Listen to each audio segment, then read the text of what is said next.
What's up, everyone? And today I'm bringing a deck profile on my Altergeist. Now, for me, Altergeist is a very memorable deck because this is actually the deck I took to my very first YCS. It's probably one of the better trap decks. I'd say it's between Altergeist and Guru for best trap deck. It's basically between those two. Oh, well, they also got Outledge, but for the past year, Altergeist has pretty much always been in the meta.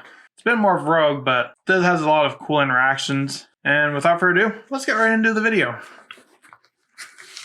First, I run 3 Altergeist Meluseek. Meluseek can attack directly, and when this card inflicts battle damage to your opponent, you can target one card your opponent controls, send it to the grave. Not destroy, send. And in Yu-Gi-Oh, that one difference of word can mean so much because a lot of cards have protection from destruction. But since it sends and does not destroy, it goes around that protection. And not to mention, when it is sent to the graveyard, you can add one Altergeist monster from your deck to your hand. So you can link it into Rebo, Almirage. There's plenty of ways to get to the grave very easily. I also run 2 Altergeist Marionetter. Or not 2, 3 Altergeist Marionetter. Marionetter, when it is normal summoned, you can set one Altergeist trap directly from your deck to your spell and trap zone.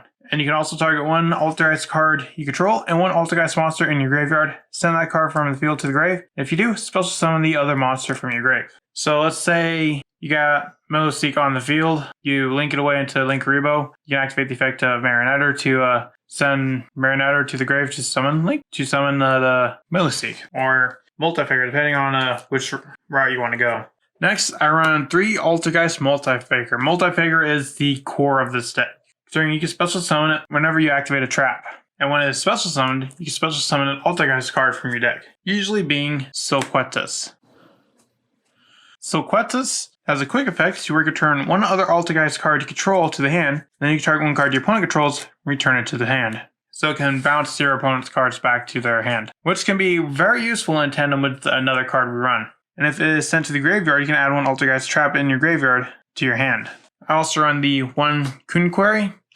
Kun Query, whenever opponent's monster declares an attack, if you control an Altergeist card, you can special summon this card from your hand, and if you do, negate the attack. If this card is special summoned, you can target one face-up card on the field, or your opponent controls, negate the effects of that card while it and this monster are face-up on that field. And I run 3 Ash Blossom and Joy Spring for my hand trap of choice. That's it for the monsters. Moving on to the spells. Honestly, we don't have a lot of spells. I run 2 Secret Village of the Spellcasters. Now, I see a lot of people don't running this because there are some decks out there that don't use spell cards. But a majority of the ones do. Shawls, Dinos, Drytron, they all use spells. And even Dragon Link, I use the spells too. So Secret Village is just very helpful for basically stopping your opponent from doing a lot. And it also stops Forbidden Droplet and Dark Ruler. So yeah, you definitely want that because if you're going first and it's game 2 and your opponent sides those cards in, this can really help you out. I also run the 1 Mystic Mine. I'm debating between a 3rd Secret and Mystic Mine, but Mystic Mine is more like my going second because you're going to lose some dice rolls. And Mystic Mine, that's just a really broken card that I still don't know why it's legal. Next, I run 3 Pot of Prosperity. Pot of Prosperity, you can banish 3 or 6 cards of your choice from your extra deck, and then you can excavate that many cards and add 1 from your deck to your hand. So it's basically kind of like a debate.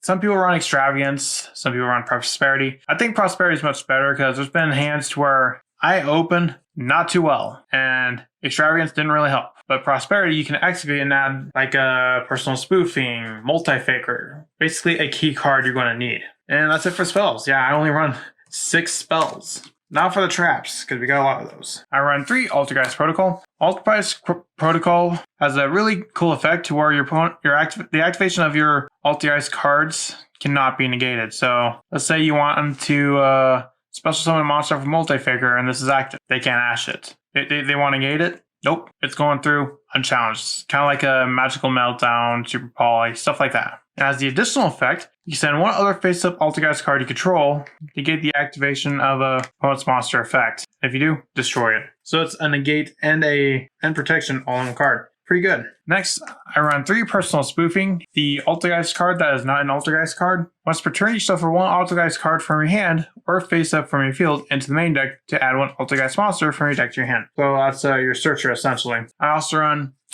3 Solemn Judgment. Solemn Judgment you really run for stuff like back row removal or just basically disrupt your opponent, because Solemn Judgment literally just says no. Opponent can't do much. I also run 3 Solemn Strike. My opinion, Strike's not as good as Judgment, depending on the situation, because Judgment just negates the summon, while Strike negates the effect. I also run 3 Summon Limit. Definitely run 3 Summon Limit, because one thing I've learned, especially in this current format, Summon Limit is very good. I even ran it in my Tri-Brigades, and it worked out flawlessly. I also run 3 Infinite Impermanence, and lastly, 1 Imperial Order, because you only use 6 spells, and you don't really need those spells per se. Moving on to the extra deck.